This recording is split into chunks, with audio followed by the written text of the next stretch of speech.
भारत में एक बार फिर से लॉकडाउन शब्द गूंज रहा है और हम सब जानते हैं कि ये शब्द सुनते ही कैसा महसूस होता है। लेकिन रुकिए, इस बार वजह कोई वायरस नहीं है, कहानी थोड़ी अलग है। तो आइए जरा गहराई से समझते हैं कि आखिर ये नई चर्चा है क्या। तो सवाल यही है कि आप फिर से लॉकडाउन लगने वाला है। देखिए, लॉकडाउन शब्द सुनते ही ना मन में एक अजीब सी घबराहट होती है। कोविड वाला दौर याद आ जाता है ना। पर जैसा मैंने कहा, इस बार मामला बिल्कुल बिल्कुल अलग है।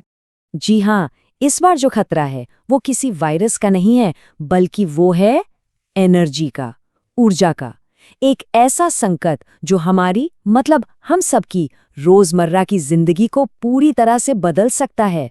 तो चलिए सबसे पहले यही समझते हैं कि ये एनर्जी लॉकडाउन की बात, ये चर्चा आखिर शुरू कहाँ से हुई।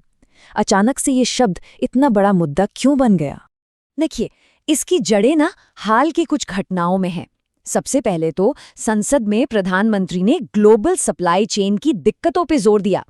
फिर मिडिल ईस्ट में तनाव बढ़ गया, जिससे समुद्री रास्ते डिस्टर्ब हुए।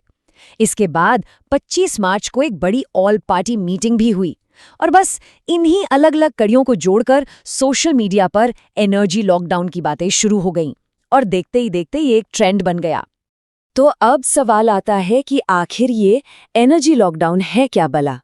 चलिए इस शब्द को ही ठीक से समझते हैं और ये भी कि ये हमारे जाने पहचाने कोविड वाले लॉकडाउन से कितना अलग है। देखिए, बहुत आसान शब्दों में कहें तो ये एनर्जी यानी ऊर्जा बचाने का एक तरीका है। मान लीजिए जब पेट्रोल, डीजल या बिजली की बहुत ज्यादा कमी हो जाए तो सरकार खपत कम करने के लिए कुछ सख्त नियम लगा सकती है। आप इसे एक तरह की राशनिंग समझ सकते हैं। मतलब फिजूल खर्ची पर रोक लगाओ और जो जरूरी सेवाएं हैं उनके लिए ऊर्जा बचा कर रखो। और हाँ, इन दोनों में फर्क समझना बहुत बहुत जरूरी है। देखिए, कोविड लॉकडाउन का मकसद था वायरस को फैलने से रोकना, इसलिए लोगों के मिलने जुलने पर पाबंदी थी। वहीं ये जो एनर्जी लॉकडाउन की बात हो रही है, इसका काल्पनिक मकसद है ईंधन बचाना, इसलिए इसमें एनर्जी के इस्तेमाल पर रोक लगाने की बात हो रही है। तो एक का फोकस था पब्लिक हेल्थ और दूसरे का फोकस है हमारे देश के संसाधन। तो फिर ये शब्द इतना वायरल हुआ कैसे। असल में ना सोशल मीडिया पर कई लोग एनर्जी बचाने के इन काल्पनिक तरीकों की तुलना सीधे कोविड लॉकडाउन से कर रहे हैं। जैसे ही कोई वर्क फ्रॉम होम या गाड़ियों पर रोक की बात सुनता है तो दिमाग तुरंत पुराने लॉकडाउन की तरफ चला जाता है। ये समझना जरूरी है कि ये पूरी तरह से एक ऑनलाइन थ्योरी है, जिसका किसी भी सरकारी घोषणा से कोई लेना देना नहीं। चलिए अब आते हैं सबसे अहम सवाल पर। मान लीजिए अगर ऐसे कोई कदम उठाए जाते हैं तो हम सबकी जिंदगी पर इसका क्या और कैसे असर पड़ सकता है। तो जो ऑनलाइन चर्चा चल रही है उसके मुताबिक सबसे पहला असर तो हमारे आने जाने पर पड़ सकता है। सोचिए, पेट्रोल डीजल की राशनिंग, मतलब लिमिटेड फ्यूल मिलेगा। बड़े शहरों में ऑड इवन फिर से वापस आ सकता है। यहाँ तक कि कार फ्री संडे जैसा कोई आइडिया भी आ सकता है। और हाँ, लंबी दूरी का सफर करना और भी मुश्किल और महंगा हो सकता है। बिल्कुल कोविड की तरह ही दफ्तरों के लिए फिर से वर्क फ्रॉम होम की बातें हो रही हैं। मकसद वही, लाखों लोग जो रोज ऑफिस आते जाते हैं उनके सफर में जो ईंधन खर्च होता है उसे बचाना। और इसी लॉजिक से स्कूलों और कॉलेजों को भी ऑनलाइन क्लास करने के लिए कहा जा सकता है। सोचिए, हजारों स्कूल बसें और गाड़ियां सड़कों से हट जाएंगी। इस बहस का असर बड़े बड़े इवेंट्स पर भी पड़ सकता है। ऐसी कल्पना की जा रही है कि आईपीएल जैसे बड़े आयोजनों में शायद स्टेडियम में दर्शक न हो या फिर पब्लिक रैलियों और बड़े फंक्शंस पर रोक लग सकती है। यहाँ तक कि जेट फ्यूल की कमी का हवाला देकर फ्लाइट्स की संख्या भी कम करने की बातें चल रही हैं। और इसका असर सिर्फ हम पर ही नहीं बल्कि इंडस्ट्री और बिजनेस पर भी बहुत गहरा पड़ सकता है।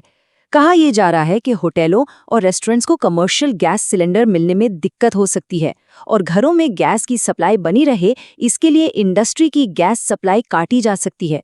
कुछ गैर जरूरी मानी जाने वाली इंडस्ट्रीज को तो शायद कुछ समय के लिए बंद भी करना पड़ सकता है। लेकिन इन सब पाबंदियों की बातों का मतलब ये बिल्कुल नहीं है कि देश पूरी तरह से थम जाएगा। जाहिर है कुछ प्राथमिकताएं भी होंगी। तो चलिए देखते हैं कि ऐसी सिचुएशन में क्या क्या खुला रह सकता है। तो सबसे जरूरी बात, अस्पताल, एम्बुलेंस, फायर ब्रिगेड, पुलिस, ये सारी इमरजेंसी सेवाएं बिना किसी रुकावट के चलती रहेंगी। पब्लिक ट्रांसपोर्ट जैसे मेट्रो, सरकारी बसें और ट्रेनें भी चलती रहेंगी ताकि लोगों की जिंदगी पूरी तरह से न रुके। और हाँ, पावर प्लांट, रिफाइनरी और सबसे ज़रूरी, घरों में खाना बनाने वाली एलपीजी गैस की सप्लाई को टॉप प्रायोरिटी दी जाएगी। तो चलिए अब इस पूरी चर्चा को समेटते हैं। हमें ये समझने की ज़रूरत है कि इसमें से कितना सच है, कितना डर, और ईंधन को लेकर असल में हालात क्या हैं। तो देखिए, तस्वीर कुछ ऐसी है। एक तरफ सरकार लगातार कह रही है कि घबराने की कोई बात नहीं, देश में ईंधन का पूरा स्टॉक है। और दूसरी तरफ ये एनर्जी लॉकडाउन की कहानी है, जो असल में दुनिया भर के दबावों और सोशल मीडिया की अटकलों का एक, कह सकते हैं, एक तगड़ा कॉकटेल है। और असलियत और अफवाह के बीच की इसी पतली सी लाइन ने लोगों के मन में चिंता पैदा कर दी है। तो इस पूरी बहस से जो सबसे बड़ा सवाल निकल कर आता है वो ये है कि इन अफवाहों और इस डर से आगे बढ़कर कोई भी देश अपने लिए एक ज्यादा एनर्जी सिक्योर, मतलब ऊर्जा सुरक्षित भविष्य कैसे बना सकता है।